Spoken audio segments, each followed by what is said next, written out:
Thank you for tuning in. A live stream new episode of the Stephanie M. Seaton Sunday Show will be starting soon.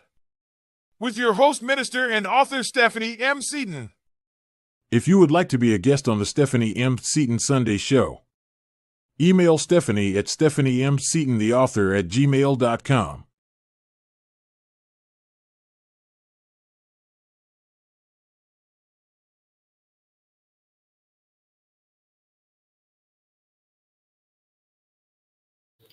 Hello, hello, hello, and welcome to another special edition of the Stephanie M. Seaton Sunday Show. I'm so happy that you are tuning in tonight. Make sure to like, tag, and subscribe to the channel so that you can keep up with what we've got going on. Tonight, we have an international author on the platform. This is his second time joining us. We have none other than René Jespersgaard, all the way from Denmark. Welcome. Thank you very much. Very happy to be here. Yes. I'm very happy for you to be back again. We had the pleasure, maybe about 8 months ago. It hadn't quite been a year, right? Yes, 7-8 years ago, but a month ago. But we had that problem at that time that you couldn't hear me. I had some technical problems here in Denmark. Right. Well, we've got it all figured out now. And so I'm very happy that we're able to talk tonight.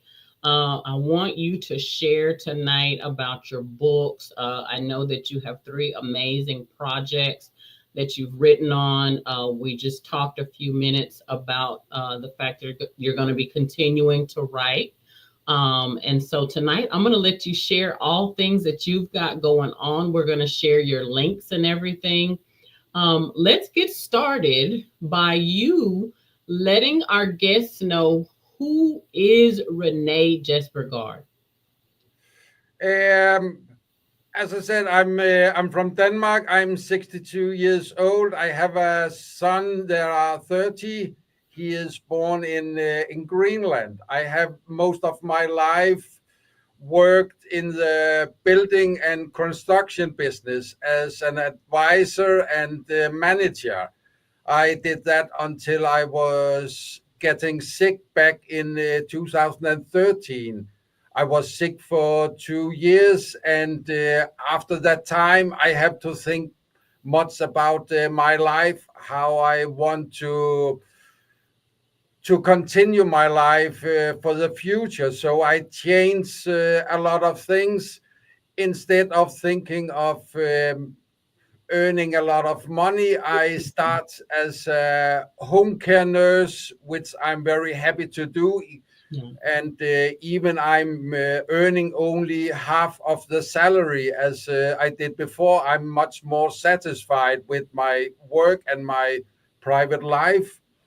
And in the same time, as I said, I was thinking of myself. So I start to challenge myself, because I had the possibility to do that, because my son was already moved from home and he have his own life. So I could think a little bit more about myself. So I start to travel a lot. I travel to, what I can say, very different countries with different cultures, as I know.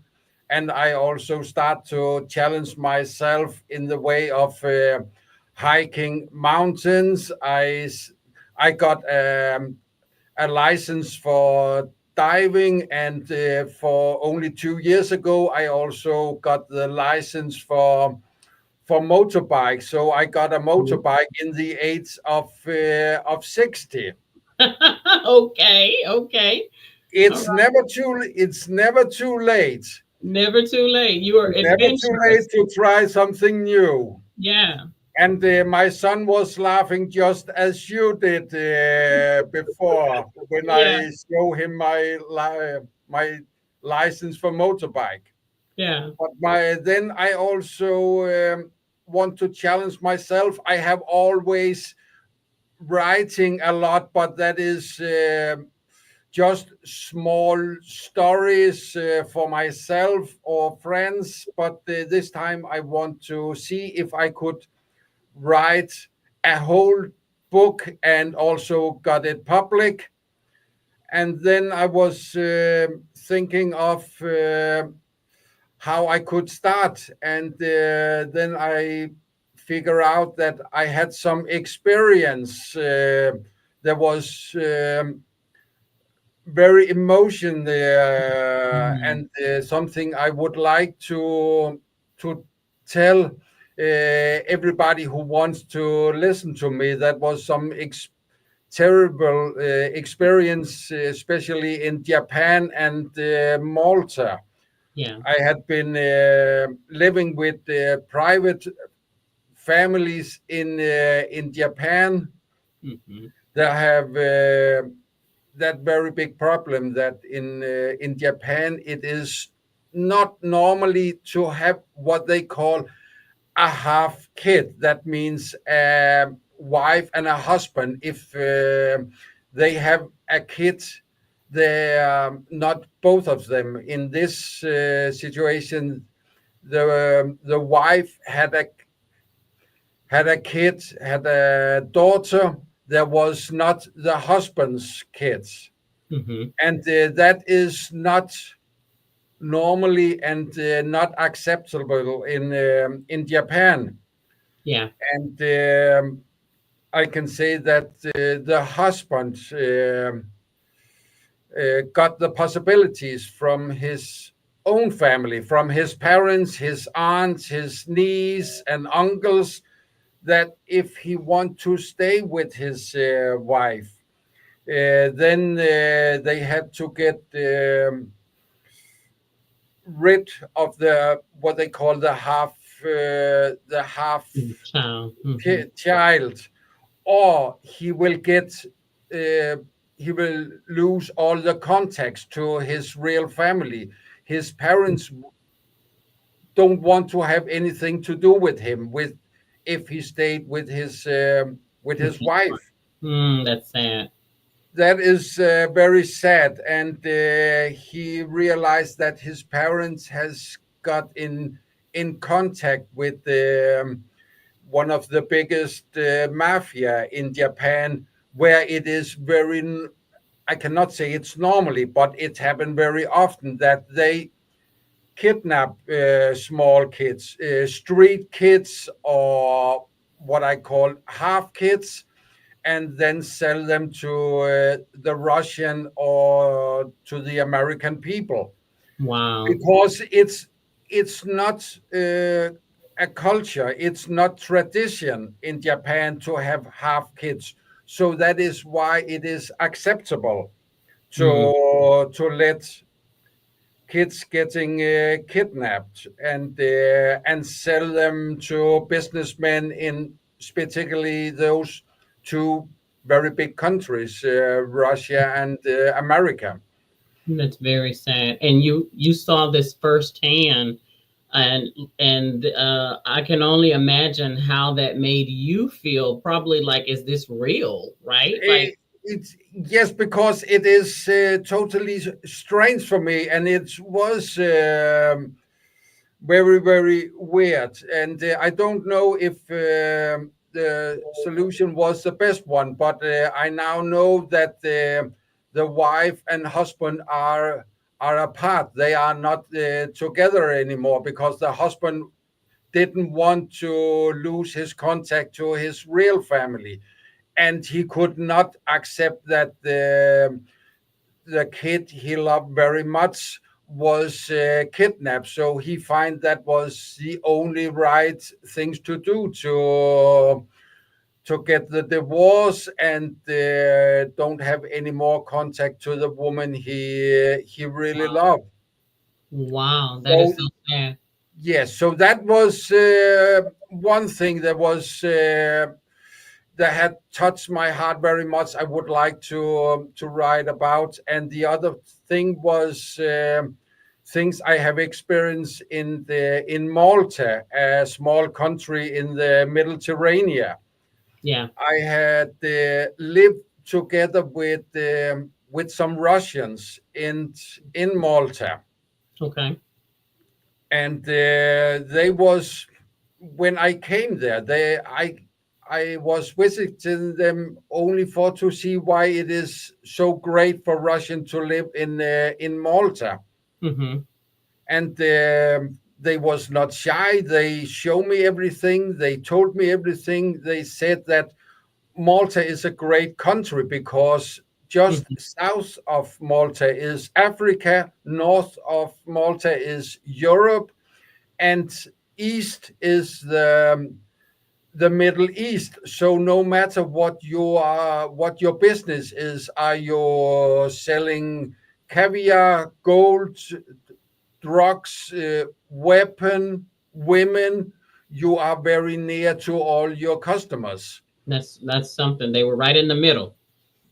Exactly. And Yeah. I don't know why they showed and tell me everything, but I believe they feel untouchable. They was arrogant. They was very selfish. But when I was talking private to them, they was also very nice. It was extremely strange to live with them, Yeah. and they also let me see how their business was working. They invited extremely many international businessmen Yeah. to a big farm where they could live for free and get in contact with other businessmen. And as I said, everything was for free, and that means stay overnight. That was all what they want to eat and drink, and they was also ready to use all the so-called service woman they have there. And Yeah. when I said service woman, that is young girls between, I presume, between 12, 13 years old and to the beginning of 20s. When they was older than 20s, they was too old. And That's sad. yes, I can So see you on you how you terrible it is. you And have seen a lot. I have seen also too much. I have maybe also been in places that was not very safe, but that was the chance that I got. And if we just shortly go back to Japan, I got the chance from contact with a husband to interview some of the mafia who earn What? money of kidnapping. Yes, You but talked to I them? was interviewing them in a public place. I Oh, was not ready to be alone with them, so well, it I was hope only in a not. public place. And yes, we Renee, can what laugh. were you? Well, We can laugh of it, but wait a minute. it I have it to was ask you, strange. Renee, Yes, why did you take that I chance? Why I did you do that?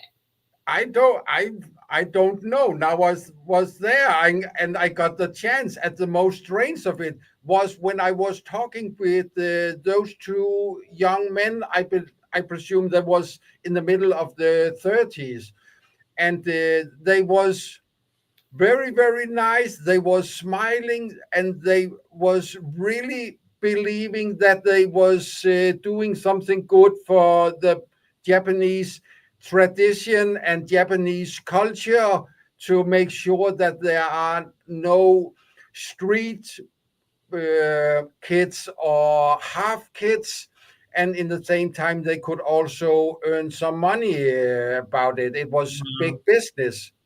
So So it was they strange to talking to them, yes. And they thought this that's was the something same with the commendable. Russian in Malta. It was very strange. So, all of them thought that they were doing a good work. Exactly, for to continue the Japanese tradition, and the Russian in Malta, they was untouchable, they thought, and very selfish. There was very racism. They was living in a parallel society in Malta. And that was the two things that was very important to me to Yeah. write about. Right But about. I didn't knew anything about what is going on inside the head of a young woman when she is in the middle of the abusing, Yeah. and how she could continue her life afterwards. Yeah. So I tried to contact a lot of psychologists, Yeah. and hope they would tell their customers about me, and that I would like to talk to a young woman how she could continue her life. Yeah.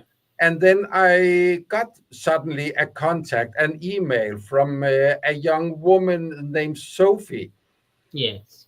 And in the beginning, we was talking about everything, but after a while, I got her trust, and she started to tell her or tell me her real story, that she was abusing from her father, and she had to escape from her father and the rest of the family.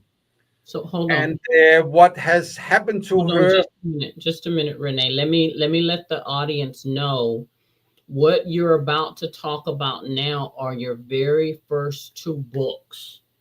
And Exactly. this is the heartstrings. This pulled your heartstrings enough that you began to write two books about this story of Sophie. And I would definitely want you to tell everybody about the situation that happened before you published a second book. Let's make sure we talk about that as well. But okay, so tell us the name of the first book.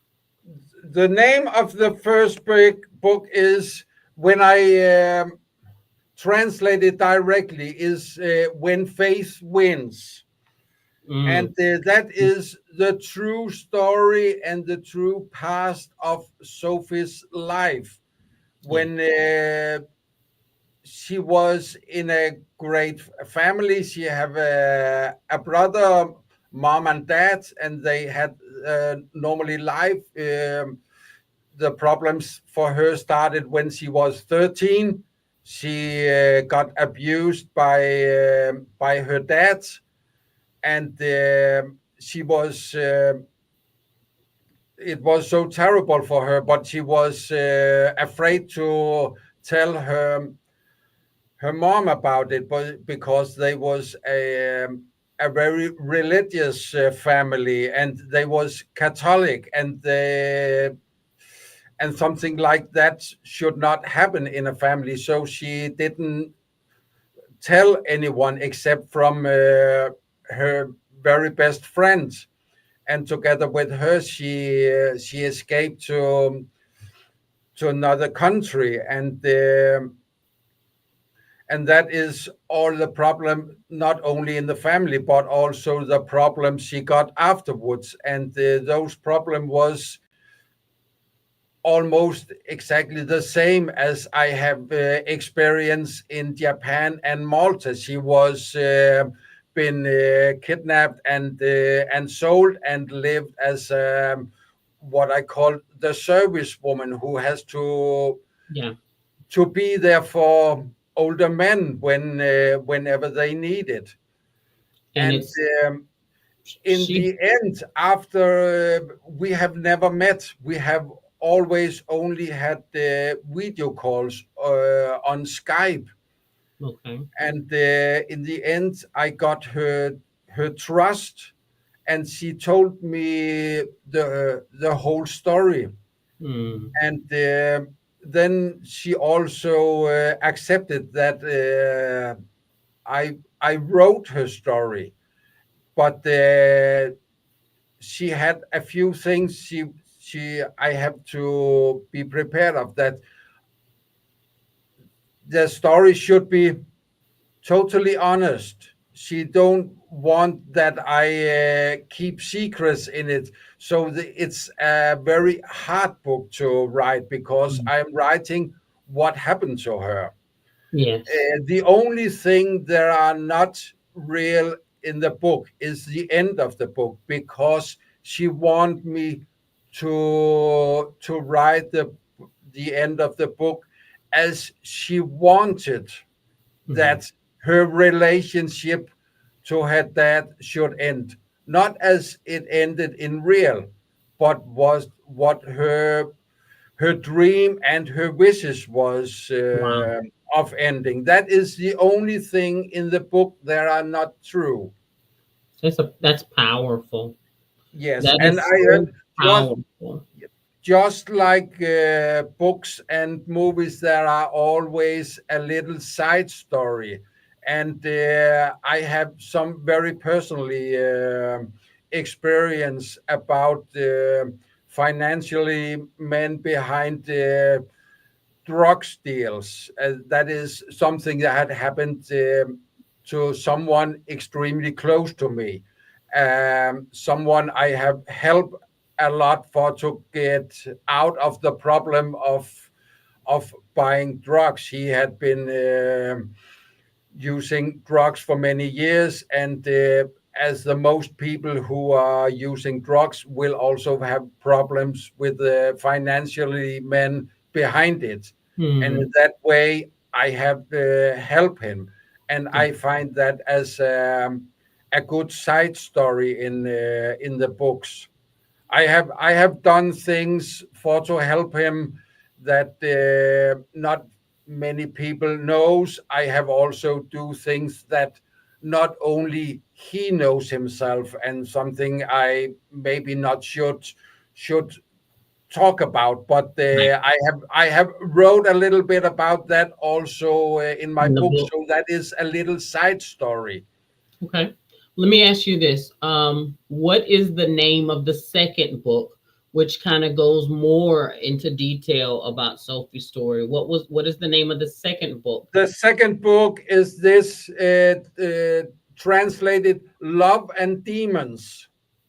And kind of tell us more about the difference between this book and the second one, and then take us into the terrible suicide and Yes, and the tribute.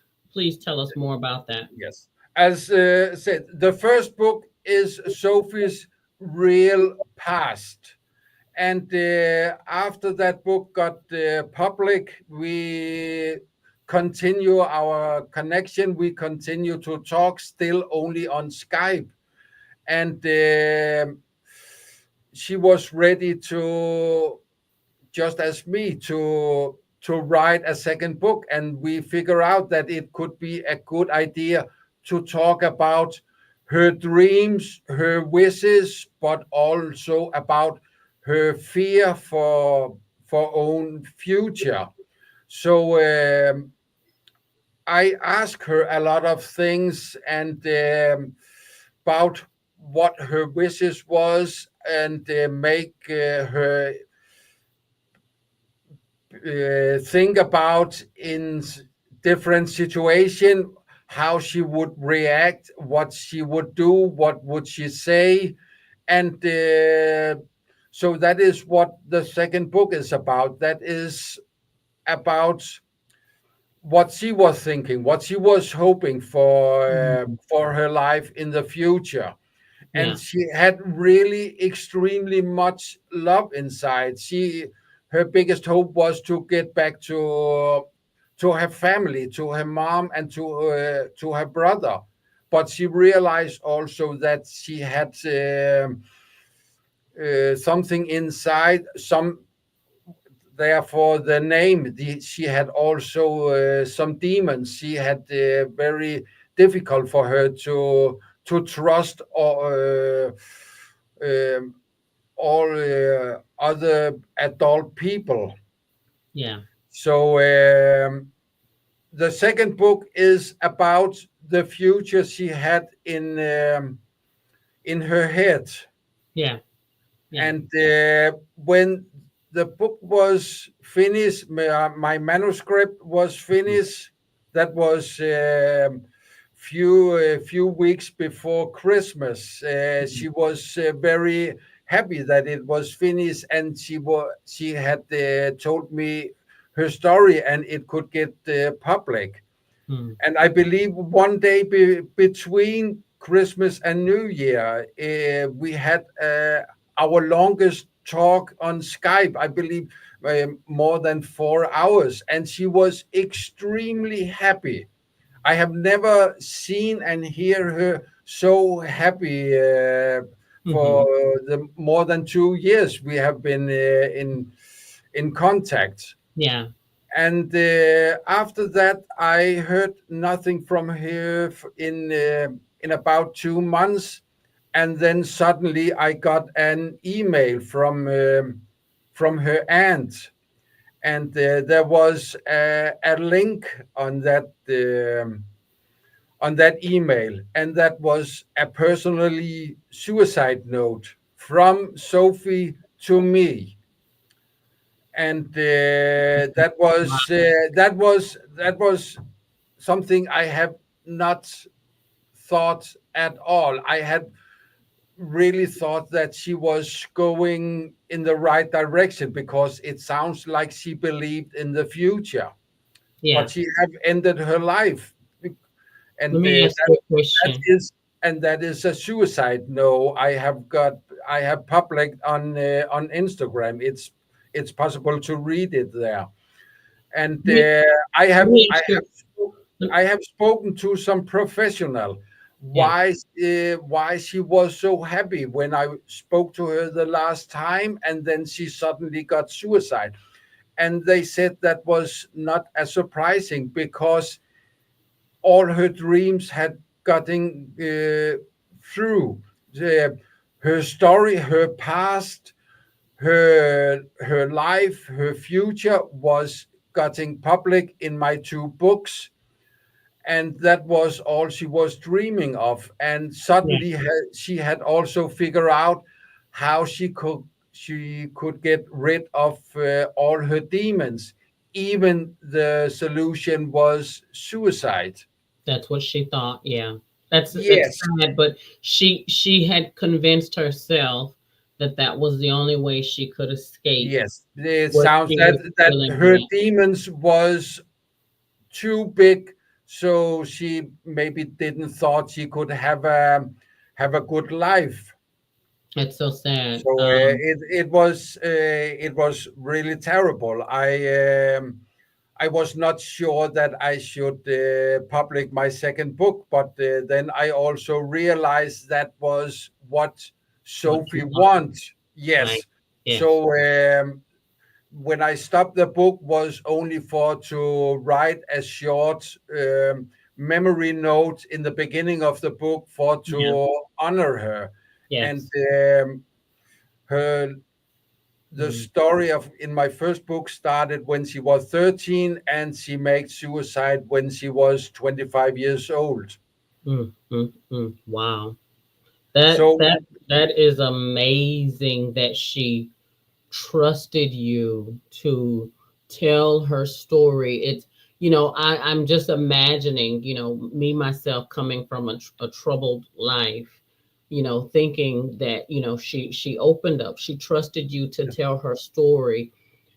She probably would not have been able to find the words on her own to express how she felt.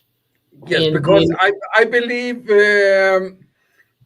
I'm maybe the only adult people she have ever trusted, and yeah, I also used several months to get her trust. yeah, I told her a lot of myself, yeah, so she really figured out that I was a person she could trust trust. you.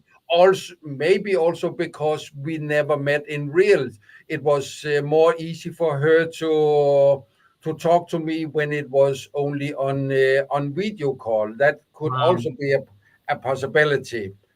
Wow. Oh my God, Renee, this is amazing. You were her angel. You were her angel. It You helped her tell her story, and may, it lightened her burdens. I mean, I wish that she would have not given up hope, and celebrated this success in this book in a different way, and not, ended things. But the fact that I believe that the Lord sent you into her life to bless her and to tell her story. yes, because I don't know what would I have to, of course, thought about extremely many times that she makes suicide because she started to know me, and she told me her story. But now I believe that she would have made suicide no matter what. But she would maybe have make suicide unhappy, and it's maybe sounds strange, but I believe she made suicide after she have been happy for the last 2 years, Yeah, speaking to me and got the possibility to tell her story and get it public, so everybody who knows to want to know who she is, who she was, yeah, now have the possibility to know it. So I don't believe I'm the reason she makes suicide. I yeah, believe I'm the reason she was happy the last 2 years of yeah, her life. She would have made suicide no matter what, yeah, and yeah. That had that nothing to is do how I with you. want to think, for Yeah. not to get down myself. No, no, no. The suicide had nothing to do with you. That was an internal struggle that Thank she you had so much. going I on. believe Yeah. exactly the Yeah. same. It had nothing to do, that had nothing to do with you. You truly were the person that the Lord sent to help her and to get her story out, to lift her burdens. But the thing is, we all have a choice, and we all have to make choices in life. And Sophie made her choice. The Yes, voices were louder. for many Yeah, years it was uh, other people who make the choice for her. She yeah, was in the power of men who believe they could do whatever they want for power and money. And yeah, suddenly, the last 2 years, she could make her own choice. yeah, She was doing what she really was dreaming of doing. yeah, yeah. Wow, that is so sad.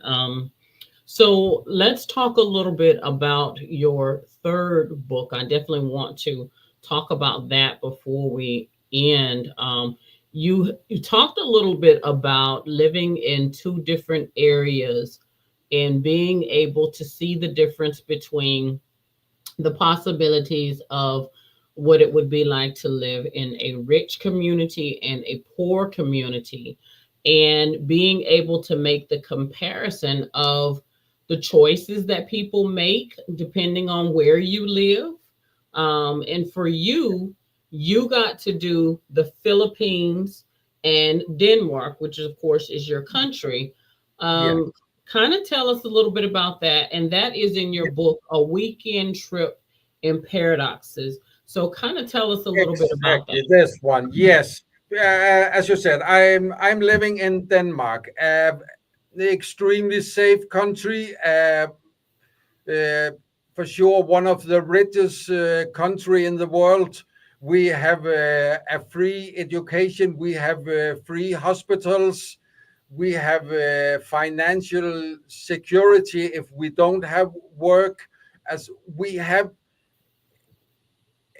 I will say we have everything. I know we pay a lot of taxes, but that also means that no matter what happened to us, we always getting help without pay for it. Yeah, Everybody can get a university education without paying for it. We have 6 weeks vacation, paid mm, vacation every year. If Yeah. we got a newborn, we can stay with our newborn kids in 12 months and still get our salary. And Wow. so that is how we live. We live extremely safe. Yeah. And I have traveled several times in the Philippines. I know Philippines very well. I have always lived in some with some poor families. I have helped some families, but they have other possibilities. They have uh, other dreams, and that is what my third book is about. That the very big difference to be born in a rich area or a poor area. It's not a political book. I'm only writing about the difference, how we are thinking, who are most happy. I'm not always so sure that that money can make you happy, Mm-mm. because more more money you have, the more money you want. You always continue working for to get more and more money, Mm-hmm. and that is maybe not always the best way of living. And I realized that in the Philippines, when I was living with a poor family, they was very happy for the few things they had. And here in Denmark and other rich countries, Yeah. we always are worried in our head and never stop and be happy for what we What have. we have. And Yeah. but the book is about how is the everyday life, how is it to be a kid, how is it to be a retired old people, how is it to be a family, which possibility do you have of dreaming, of vacation, what will happen if you are getting sick. And Mm-hmm. I believe in a country there are not on this earth, but I would like, if the if it was a country that was rich and effective as in Denmark, but with people who are thinking about or thinking with their heart, just like they do in, for example, the Philippines. It could be a great country, but we Balance. don't have that kind of Mm. country. And Yeah. I would like to. Now it has been very, very sad, all the things we have been talking about. I would like here in the end to tell you two very small stories I have experienced in the Philippines. Two stories that make me believe that there are still hope. Uh, Please. the first thing is that I was first time I was in the Philippines. I was with that poor family, and we was outside, and suddenly I hear the old mom from the neighbor was shouting, "Where are the money? And where are the food we should eat tomorrow?" Hmm. And then she found the food she should eat tomorrow, and she said, "We don't need that food now because there are a family longer down at the street. They have no food at all, and we have food today. And if I give the food to the family, they can have something to eat today, and then we will find a solution for tomorrow." That means Wow.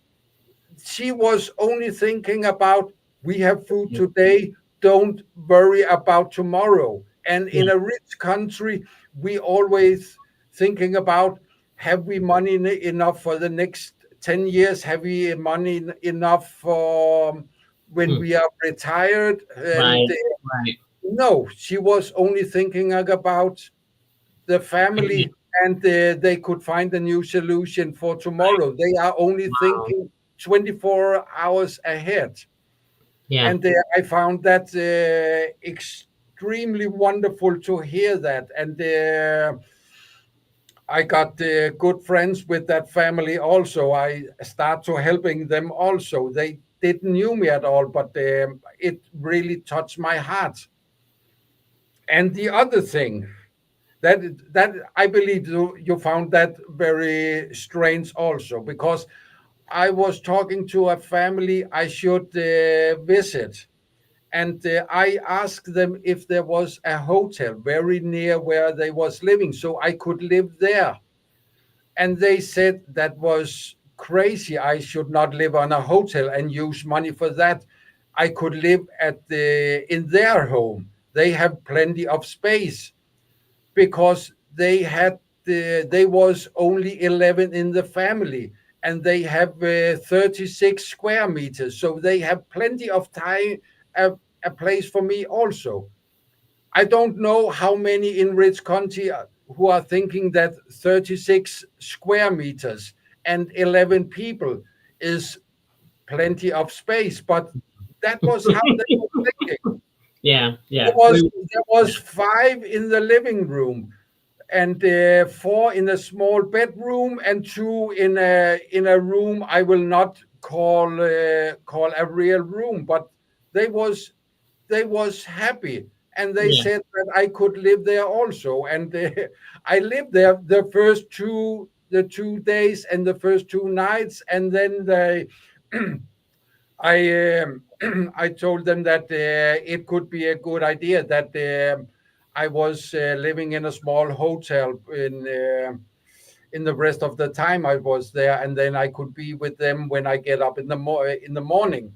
Hmm. But people who are thinking that they are happy and they have a lot because they have 36 square meters and they are only 11 people, and they was happy, and that Wow. it's impossible to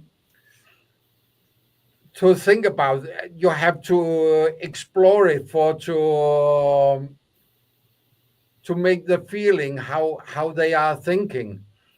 Yeah. That's And amazing. it was very, very difficult for me to tell them that I live alone and I have 142 square meters in my Yeah. house. That is the very big difference.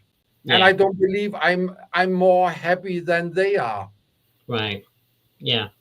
Wow. So I still hope for the future. There are still hope that things will getting better so long there are people who are thinking with their heart in that way. Hmm. Yeah.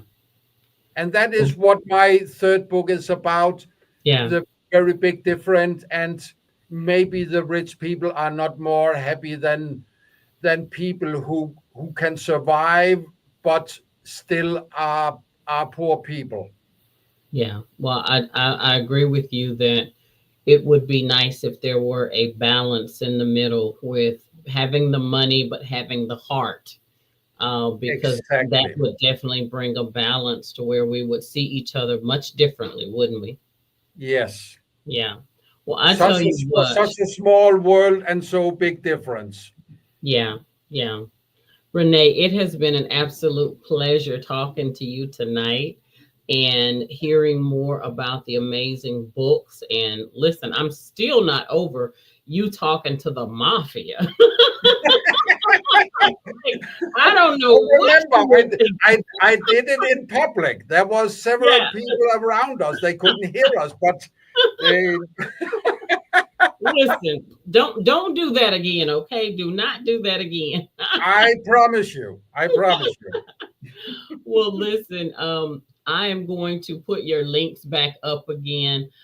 Please reach out, support Renee Jespersgaard. His books are, you can find his books online.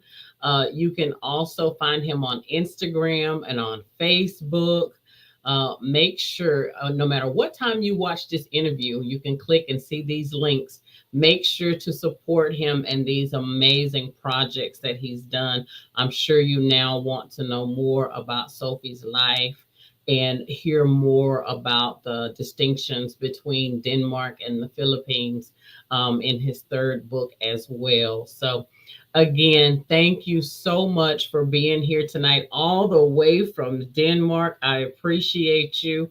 And when you get started on your next project, you know, we will definitely have you back again. If you do something, you make sure you check back in so we can find out. Yeah, an honor.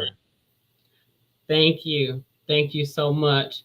Thank you so much for tuning in tonight to another episode of the Stephanie M. Seaton Sunday Show. Appreciate you guys tuning in with us. Have a good night.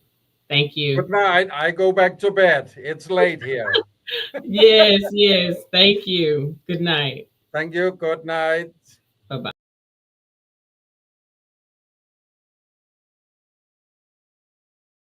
If you would like to be a guest on the Stephanie M. Seaton Sunday Show, email Stephanie at stephaniemseatontheauthor@gmail.com.